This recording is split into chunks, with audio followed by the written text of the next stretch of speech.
So I guess those people who have reserved seats and have not showed up don't have them anymore, so please take a seat. Thank you for accommodating them.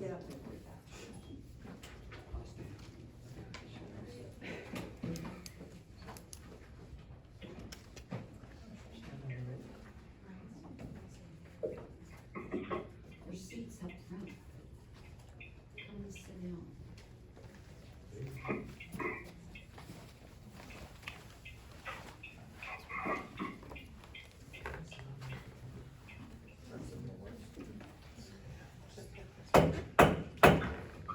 Okay, it's 5 p.m. June 21st, 2021, and with that, I will call this meeting of the Hayden Planning and Zoning Commission to order. Shannon, would you please call the roll?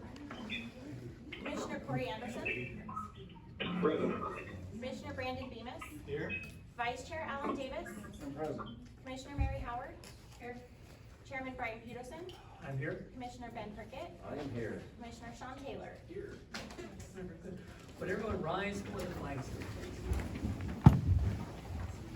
I pledge allegiance To the flag of the United States of America and to the republic for which it stands, one nation, under God, indivisible, with liberty and justice for all. Thank you. Does any member of the commission have a conflict of interest with the agenda item this evening?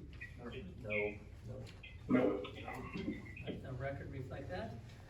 Which will take us on to the next item on the calendar, the agenda, which is the consent calendar, which consists of approval of the meeting minutes from June 7, 2021. Is there discussion or a motion on the consent calendar? Make a motion to approve the meeting minutes from June 7th as presented. There is a motion. Is there a second? I'll second. No, a second. Any need to discuss the motion?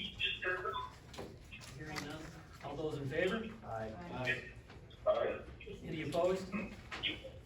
Motion carries. Which brings us to the next item on the agenda, which is a public hearing in the case of Hayden Meadows Estates major subdivision request. Donna, would you introduce to us the case? And I guess before you start, since we have quite an audience here, just kind of run down on how this will work. Donna's going to introduce the case to us. The applicant will get up and make his request to the commission. Then the city staff will get up and make a report on their thoughts on the applicant's request. We'll take public testimony after that. And then the applicant will come back up and have an opportunity to rebut anything that's been stated so far in the meeting. And then after that, we will deliberate, and in this case, we'll make a recommendation to city council on the request. So, Donna. You talk too fast.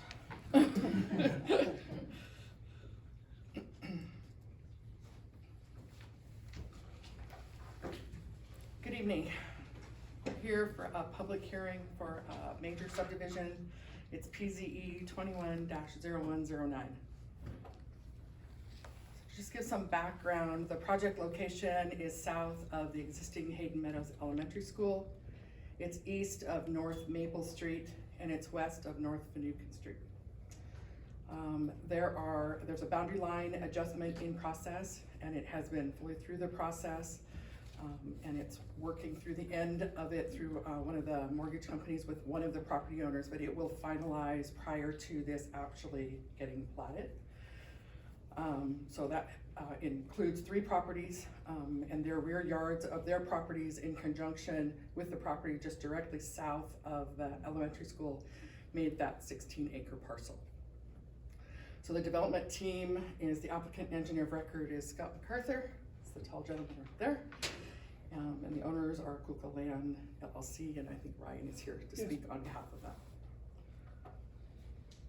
So just as a visual, once the boundary line adjustments are completed, that is the property that we are looking at. Where's my mouse? This is Maple Street, this is Finucane Drive, this is Secretariat, Country Squire Lane, and this is the property that's looking to subdivide. And just as we can kind of get a plat so everybody can kind of see that visual and see what that looks like, that's what we're talking about. Okay? All hand it over to them. Before I do that, for the record, I need to ask anyone, the commissioners, if anyone's had any ex parte communication with the applicant or the general public regarding this case. No. No. Okay. And Teresa, I Mr. can Rapp. move you forward.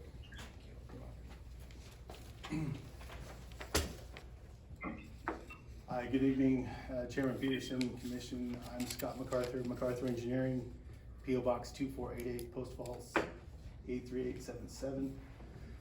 Turning into my grandpa, got pens hanging off my hips and my shirts, but I'm always in a rush to get somewhere. So we're here tonight for the Hayden Meadows Estates subdivision, 53 lots, 16 acres, density of roughly 3.3 units per acre.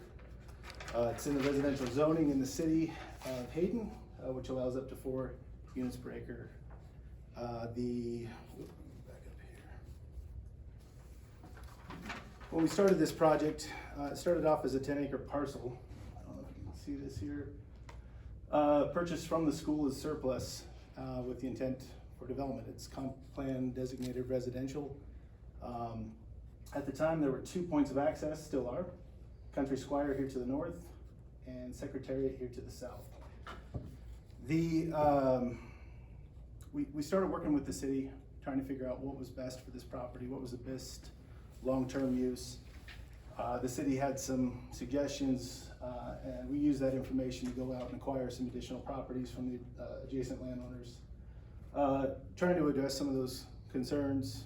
Obviously, when you purchase additional land, you want to make the most best use of that land, consistent with the surrounding uses. Obviously, these are larger parcels that have bigger and better use than single family in the city of Hayden.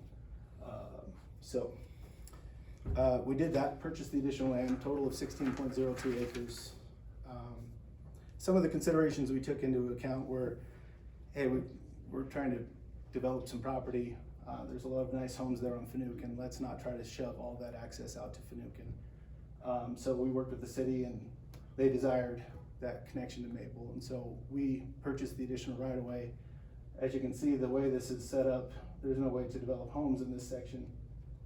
So it's additional right of way that my clients have purchased to make that connection. Not required, but recommended by the city for secondary access. The Country Squire access here, one of our concerns was that we're right adjacent to a school. We're not trying to put a bunch of traffic near the school grounds where there's already enough traffic. So our primary focus for the development would be Secretariat, Maple, out to Finucane here for Secretariat, and again, Maple south, north. Finucane also travels north to Hayden. The sanitary sewer. In the city sewer master plan, there's an 18-inch sewer main that's designated to be extended north. Currently, that master plan has a route that would travel up Finucane, which would seriously hinder everybody that lives on Finucane. It would tear up the streets, varying in depth, probably up to 20 foot deep, to implement that 18-inch sewer. My clients said, hey, you know what? As part of this development, we'll extend the 18-inch sewer through our property, saving those in Finucane from damage to their landscaping, damage to their driveways. A 20-foot deep sewer would consume the entire right-of-way for Finucane. So anything within that would be wiped out pretty much. So which again, that's our opinion. I'm sure there's ways to get around that. One of the next concerns we had were, again, the school, the neighboring uses, future growth for the city. This is an infill piece, zoned residential. Comp plan calls it residential. It's meant to be residential. Currently, it's a soccer field. And my client has worked with the soccer program to maintain access with the soccer field, letting them have a prolonged use until we figure out the planning and the design portion of this process. Again, the proposed development's 53 lots. We have a largest lot size will be 15,000 square feet, smallest 8254, average 9919.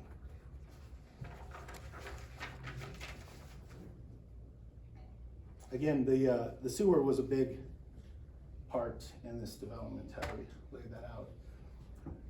Zoom in on this here. So Secretariat is here on the south portion, if everybody can see that. I can't. Probably can't, so let me move this up here. Thank you. Secretariat, yeah, you bet. Secretariat would extend to Fanouken. Our point of connection for the sanitary sewer is out here at the intersection of Fanouken and Secretariat, where we'll install a new sewer manhole. We'll extend that north through the development and then through an easement into the school property. And again, the city will pick that up in the future and extend it to the north. This is a major connection for the city. My client has said, hey, we don't want any reimbursement. We want to waive that reimbursement. What at the same time protects those on Fanouken, and again, it protects everybody internally here. We're putting in that deep sewer through property that's undeveloped. Future right-of-ways, we're granting that. The rest of the development will have an 8-inch sewer that extends from that 18-inch down to serve this development to the south here in the future. Taking Mills Drive down Ash and around to serve the remaining lots here.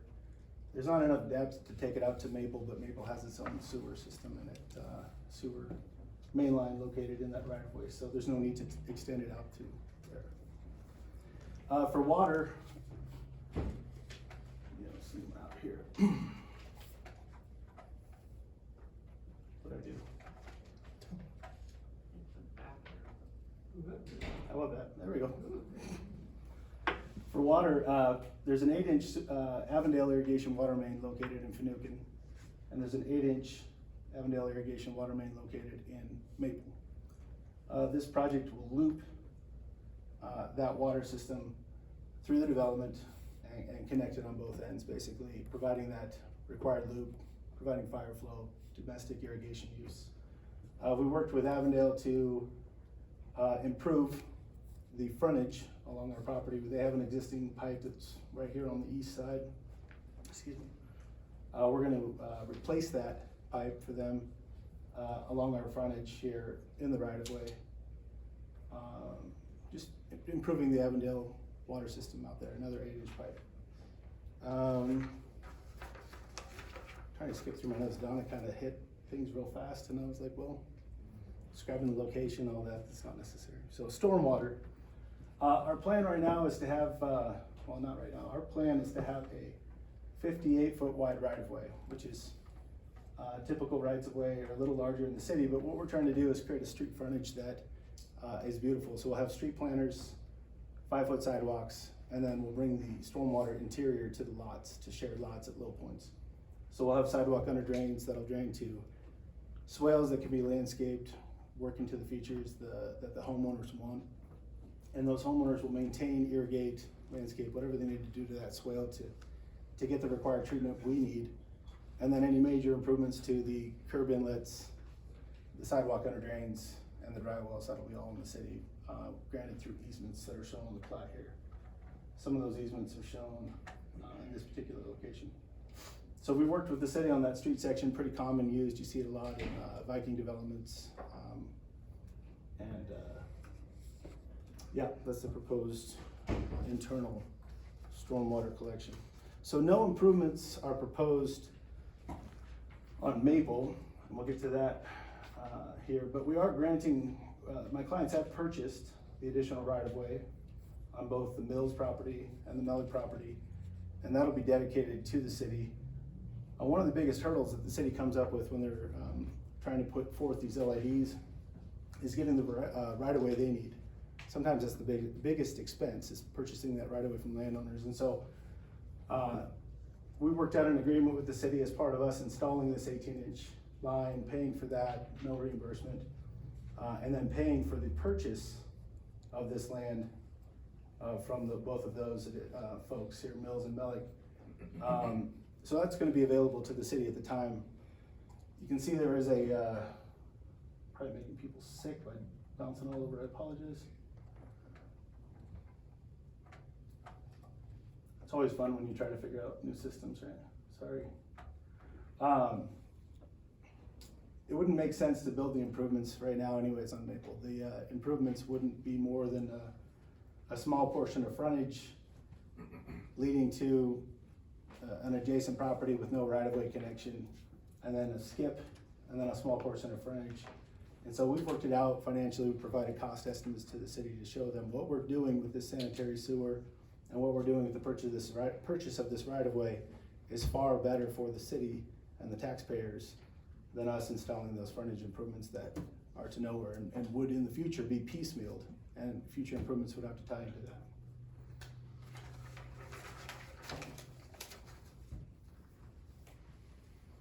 So we brought this project forth to the city, as I discussed several times, and here we go again. And one of the big hurdles we couldn't get over was we desire a neighborhood, and we're trying to incorporate how we tie that neighborhood feel into a connection, the city's desired connection between Maple and Fanouken, east-west connection. A lot of roads in this area obviously run north-south or dead end, as we see to the north here and to the south here. And so we wanted to provide not only that connection to the east, out to Fanouken through Secretariat, not construct Country Squire, and then we would have this connection here, again, that we're gonna purchase and build out to Maple. There's also a future connection here to the south, that this property here to the south is developed. Quicker.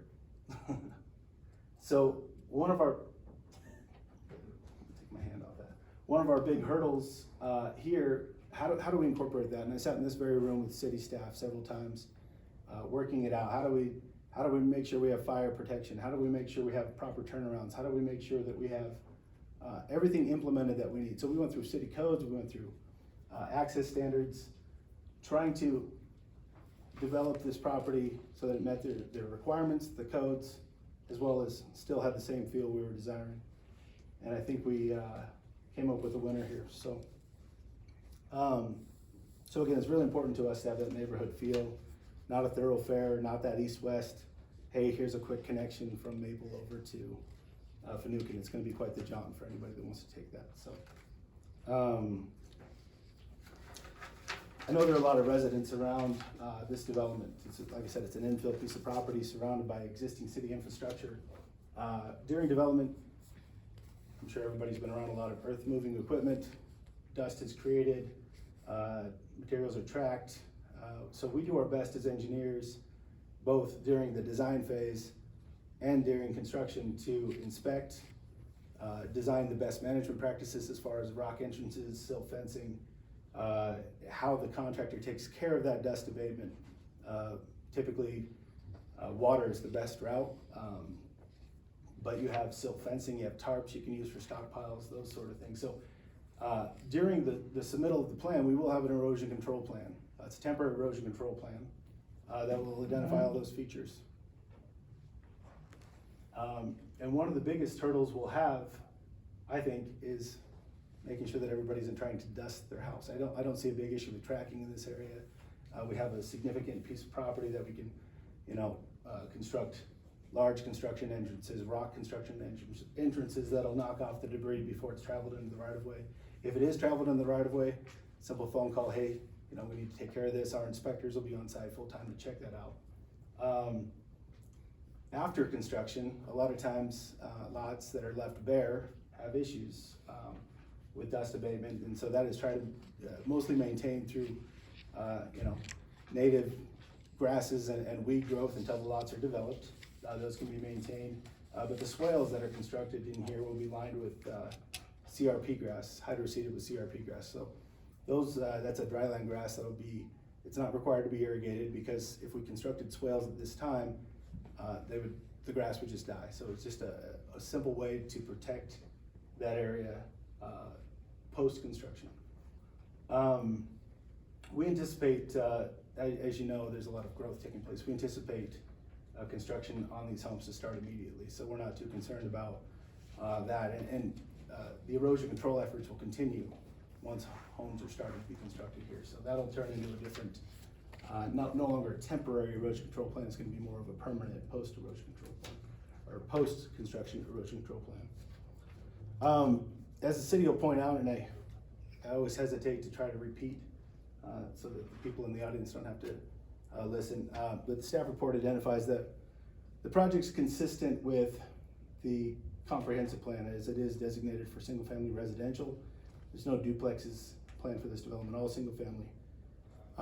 It's consistent with the zoning, city codes. There were some conditions of approval, and we are perfectly okay with the conditions of approval with the exception of two. And I discussed this with staff and I thought they were corrected, but, and maybe there's a reason and maybe staff can identify those. But one is a proposed, I have to zoom in there, sorry guys. There's a proposed turnaround, there's a future street running north-south here, right here. We call it Soccer Lane right now, and trying to pick street names anymore is quite interesting when it comes to the county. The city is requesting that we construct a turnaround, a paved asphalt turnaround on the neighboring parcel to the south. I'd be okay with that if I had access to the neighboring parcel and it was needed. So International Fire Code allows up to 150 feet of a road to travel before you need a turnaround. I worked with city staff on several different scenarios. In the end, we decided to shift Mills Lane south so that the distance from Mills Lane, from the intersection of Mills Lane to our southern boundary, is less than 150 feet, so there's no required turnaround. There'll be two lots with driveways that'll be served off this section of road, and that road in the future will extend to the south. If you constructed a paved turnaround there, I don't know what the benefit of that would be, but if there's a reason for that, I don't know how we're going to satisfy that condition as we don't own that property. But again, the planter beds and the stormwater swales that are located throughout the development should provide more than enough snow storage. There shouldn't need to be an additional snow storage area. And again, a 3-point hammerhead turnaround was built in this intersection, in most intersections. And that was condition 5B, for those taking notes. Condition 6, we're good with everything in condition 6 except for the paved driveway across lot 20. So lot 20 is located here. We'd asked the city for access, Country Squire, that was denied there. So access internal comes through an L-shaped flag lot. The sanitary sewer will run up into the school property, and access to this lot will be via a private little driveway here. I completely understand where the city's coming from with this, but I don't believe that this time it needs to be paved with asphalt. I think a gravel driveway would be more than sufficient until the lot 20 is developed. You run into, oftentimes what we see is we implement that condition and then we see a stormwater issue or some sort of issue with access to lot 20 that could have been rectified had that, or you're gonna tear out the entire driveway. There's additional construction taking place in this easement. We would just ask that it's a compacted gravel driveway that can provide the city and the school with any emergency access they need. And then also, it will be paved at the time of development for lot 20 by the home builder. And so, I know we went through a lot, trying to make sure I just hit want to everything. make sure that I understand what you're saying. You're saying you want to not pave that, that driveway, when you develop the lots, but you want to use crushed gravel? Until the house is built. And then once the house is built, then it will be paved? Yes, that's correct. I think again, the most important thing is the property's flat. I mean, we're not looking at significant topography. And so one of the biggest hurdles again would be on a flat lot, trying to get proper stormwater drainage when that driveway is built. And I'm afraid that if we build that driveway now, it'll unnecessarily be constructed from the back of the sidewalk to that endpoint. It could be tore out. There could be a drainage issue with lot 19, lot 21 that needs to be rectified, depending on how they build their homes there. So I'm all in favor of a 4-inch crushed gravel surface, which is an all-season, all-weather travel surface. And I hope the city would support that as well. That answer your question? Anybody else? You did? Okay. I believe I've addressed everything, the development, presentation. I think you have an additional, or have additional information in your staff report and our original submittal. And with that, I'll stand for any questions.